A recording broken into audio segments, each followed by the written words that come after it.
I'm Heather with WTI. I've been meaning to share something with you that I love. A friend of mine recommended it. It's this native body wash.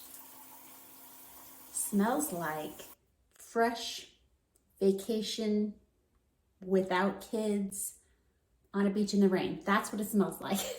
It smells that good. That's about the best description I can give you of how great this cucumber mint scent is. Check out the consistency.